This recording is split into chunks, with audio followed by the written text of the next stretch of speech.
Alors, prise de tête ou prise de conscience?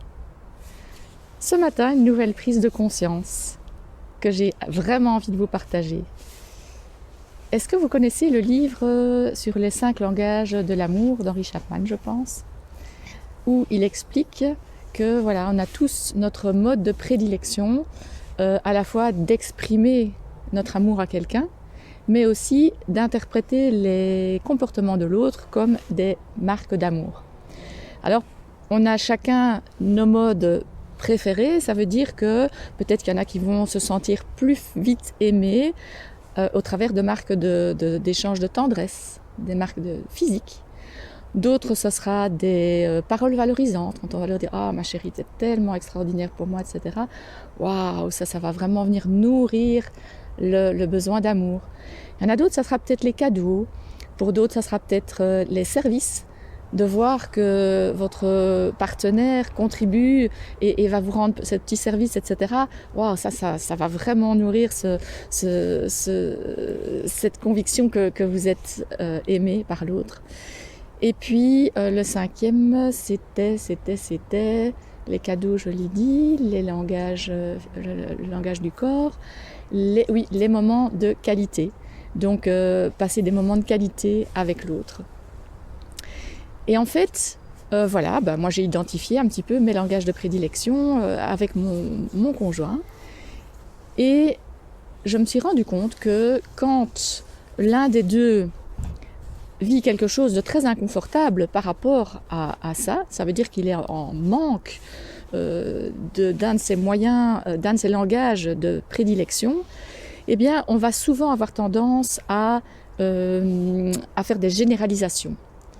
Et donc quand je constate que je me dis par exemple déjà à l'intérieur de moi et puis que je peux lui balancer à la figure si j'arrive pas à conscientiser déjà quand c'est en moi, oui mais tu ne m'aides jamais, oui mais tu ne me dis jamais que tu m'aimes, ou tu ne viens jamais vers moi pour me donner de la tendresse.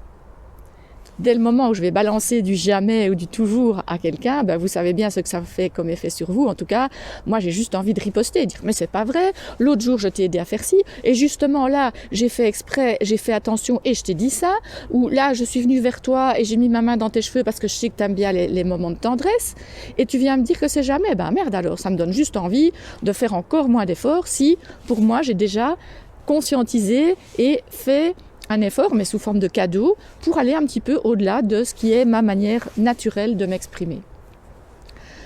Donc, qu'est-ce qui se passe ? Eh bien, moi, j'imaginais un petit peu comme s'il y avait une jauge, par exemple de 1 à 10. Et je me dis, je pourrais imaginer que quand la jauge, par exemple, de tendresse physique est nourrie de 7 à 10, eh bien, c'est la zone de confort pour l'autre.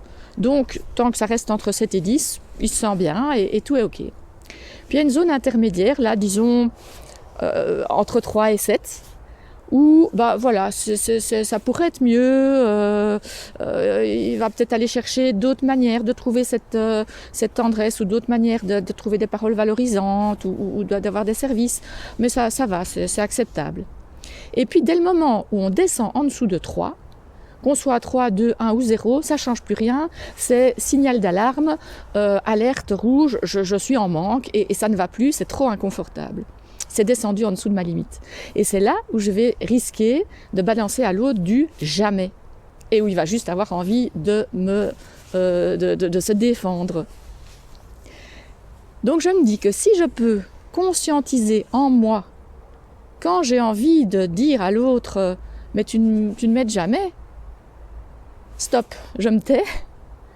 Je vais écouter en moi d'abord, comme d'habitude, toujours comment je me sens. Est-ce que je suis en colère ? Est-ce que je suis frustrée ? Est-ce que je suis déçue ?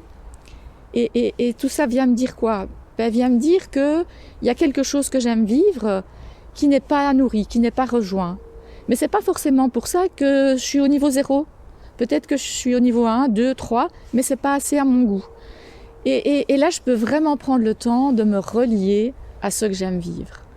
J'adore tellement vivre la tendresse. J'adore tellement quand il y a ce contact physique, quand il y a ta peau contre ma peau, mais ça me donne un tel bien-être, une telle détente dans tout le corps.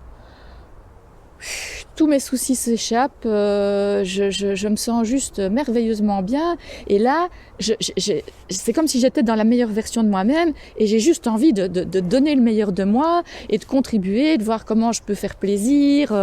Et je suis super efficace dans ce que je fais et je suis plein d'enthousiasme, plein d'énergie. Et voilà, ça a vraiment un effet hyper bénéfique pour moi. Donc vous voyez, le fait de se reconnecter à ce que ça m'apporte, rien que ça, même si je ne le vis pas en ce moment, ça peut me suffire pour me rebooster, en tout cas au moins partiellement.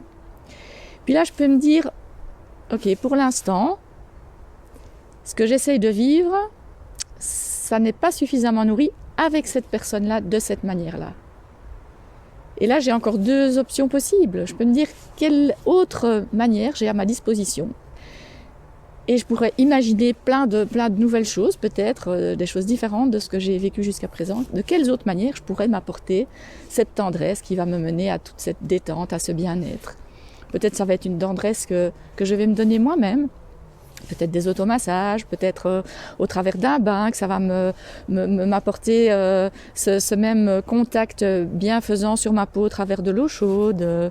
Et voilà, imaginer plein de choses qui peuvent déjà m'aider à faire remonter ce niveau et à me sentir de nouveau dans ma zone de confort où je ne vais pas avoir juste envie d'agresser quelqu'un d'autre. Et puis je vais pouvoir aussi, à partir de ce niveau de sérénité que j'ai retrouvé en moi, m'adresser à l'autre et partager cet état de fait. Non plus en lui disant « tu ne me donnes pas de tendresse » ou « tu ne m'as rien, tu n'as pas contribué au niveau service depuis 3 jours », etc. Mais en disant « voilà, moi j'aime tellement quand on vit ça et j'aime particulièrement le vivre avec toi en tout cas, ou le recevoir de toi. » Et là je sens que voilà, je suis un peu en dessous de ce que j'aime vivre. Alors voilà, j'avais envie de te le partager et si tu as l'élan de pouvoir contribuer un peu plus dans ce domaine-là, ça serait vraiment très précieux pour moi. Et si je peux faire quelque chose, moi, qui te donne peut-être plus d'élan à contribuer, ou si toi, tu veux aussi me partager quelque chose que je pourrais faire pour que ce soit plus agréable pour toi dans un autre domaine, voilà, ça peut être le début d'une discussion, d'un échange fructueux, où l'autre peut mieux comprendre mon fonctionnement et où on peut co-créer des nouvelles manières de fonctionner qui sont certainement tellement plus enrichissantes pour la relation que de monter dans les tours et d'envoyer des toujours et des jamais, comme on fait bien souvent sans prendre le temps de s'arrêter avant d'ouvrir la bouche. Voilà cette prise de conscience du jour. Je vous souhaite une merveilleuse journée et je vous dis à bientôt.